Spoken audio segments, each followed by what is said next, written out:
Et je m'étais dit dans un coin de ma tête, ça j'aimerais bien le faire à un moment.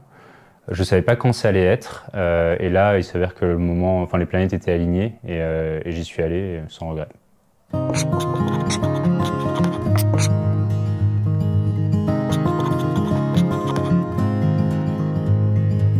Il n'y a pas de bon ou mauvais moment pour se faire accompagner, c'est vraiment tel qu'on le sent. Si à un moment donné il y a une alerte de soi, qu'on ressent au niveau des émotions, des sentiments qui vont être trop vifs parfois, qu'on a l'impression de perdre le contrôle, qu'on a l'impression que l'équilibre est malmené, ou juste qu'on a envie de découvrir d'autres aspects chez soi, alors dans ces cas-là, pour moi, ça serait un bon moment puisque ça dépend enfin de soi. Pour moi, le bon moment, c'était suite à des événements de vie que j'avais vécus. J'ai besoin de les digérer. J'ai besoin d'abord d'avoir un petit peu de recul là-dessus. C'était pas à chaud du tout. Et j'ai eu aussi l'impression que j'allais en fait bien. Que j'avais pas besoin forcément d'aller commencer une thérapie.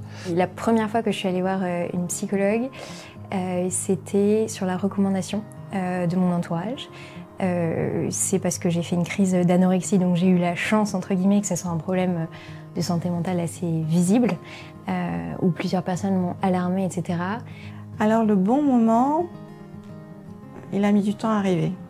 Moi, le bon moment, c'était assez simple, c'était au moment de changer de boulot. J'avais une période où j'avais du temps pour réfléchir et j'avais du temps pour savoir en tout cas me poser la question de ce que je voulais faire après.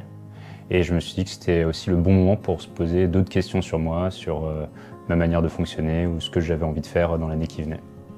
Et c'est aussi beaucoup des potes qui en suivaient déjà et qui m'ont raconté tout le bien que ça leur faisait, qui m'ont vraiment encouragé à le faire. Et en fait, il m'a fallu ça, un peu de maturité sur toutes les histoires que j'identifiais comme, pas problématiques, mais comme fortes et importantes pour moi, dont je voulais parler avec la psy. Et le fait d'avoir pu digérer ça, faire des liens déjà un peu tout seul, avant de lui présenter tout ce que j'avais vécu, ça m'a aidé à mieux le digérer, à mieux comprendre avec elle ce que je lui racontais. Ce qui peut déclencher du coup l'envie de se faire accompagner, c'est tout événement qui peuvent finalement toucher son équilibre, toucher un petit peu son quotidien, comme par exemple un événement de vie comme un deuil, une séparation. Ça peut être aussi une transition, comme un déménagement, et qui va impacter son quotidien. Donc c'est-à-dire on va perdre ses repères et on va essayer peut-être de comprendre un peu plus ce qui va nous attendre sans avoir des craintes associées. En fait, j'ai eu un traumatisme, un accident. Et ensuite, j'ai continué ma vie en pensant que j'allais dépasser la difficulté, dépasser toute la partie émotionnelle liée à l'accident.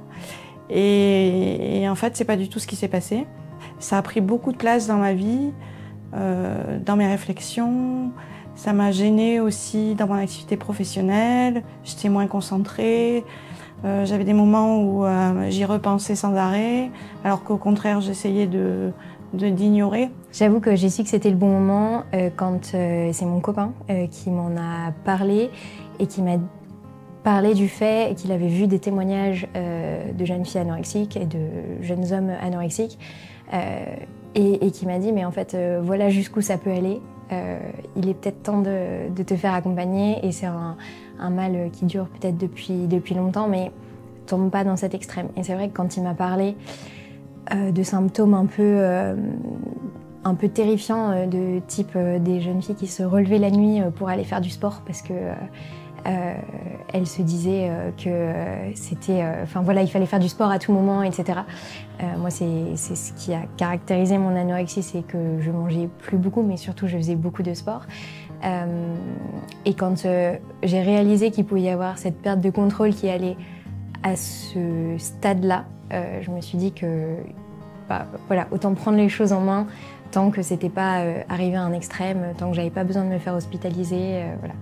Donc j'ai décidé de consulter pour pas tomber dans une urgence vitale.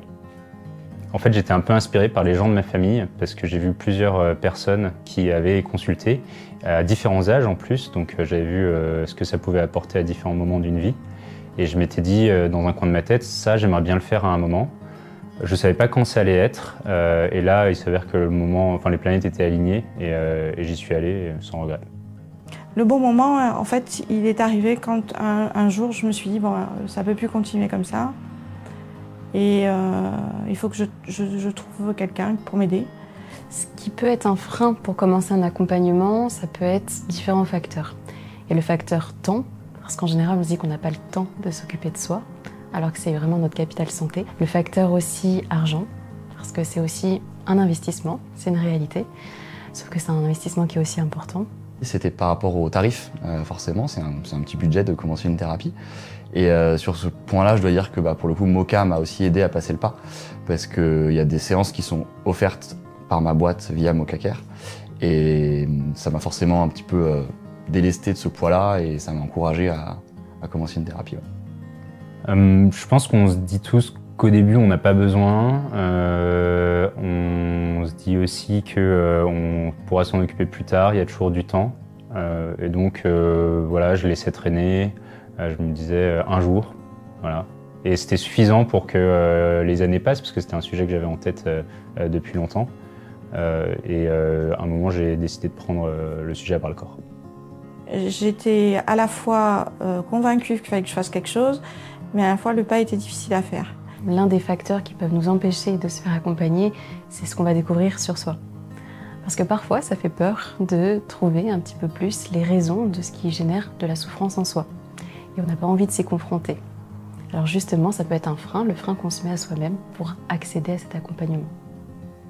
Sur la première séance, mes principales craintes étaient liées au fait d'aller très vite dans des sujets très compliqués, alors que je pense que j'avais besoin d'apprivoiser un peu l'environnement, la manière d'échanger avec cette personne et créer de la confiance. Ça, c'était ma principale crainte. Et par ailleurs, j'avais tout simplement besoin de voir si j'étais capable de me livrer à une personne qui était tierce, complètement neutre, et j'en étais pas du tout sûr au début.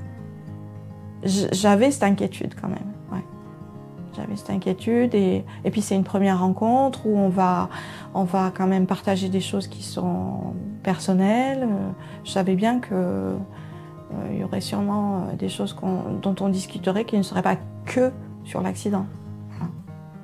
Voilà. Une de mes craintes, c'était le fait de ne pas être à ma place. J'avais pas forcément de traumatisme précis ou de choc ponctuel à traiter, donc j'avais peut-être l'impression que tout allait bien et que c'était pas mon rôle d'être là. Finalement, si, j'avais quand même des choses à dire. Et aussi une de mes craintes, c'était peut-être d'être justement trop brouillon, trop fouillis, de pas arriver à canaliser ce que j'avais à lui raconter et d'en tirer quelque chose. Et finalement, si, la personne aussi en face est là pour ça, et on a réussi à entamer un bon travail ensemble. Je pense que j'étais quand même plutôt sensibilisée à la question. Ça m'intéressait d'un point de vue intellectuel de découvrir un peu ça. Par contre, j'avais quand même un doute sur est-ce que ça va vraiment m'aider, parce que, mais c'est aussi assez propre à l'anorexie, mais je me sentais en contrôle. Je me disais ça va, je contrôle, bon je vais le faire parce que quand même tout le monde me dit que je suis devenue trop maigre, peut-être que ça peut m'aider. Et il ne faut pas que ça aille plus loin. Mais dans le fond, j'avais un peu l'impression que je pouvais contrôler, que je pouvais analyser d'où ça venait toute seule. Et l'accompagnement a plutôt démenti le fait que j'étais dans le contrôle et le fait que j'allais m'en sortir toute seule.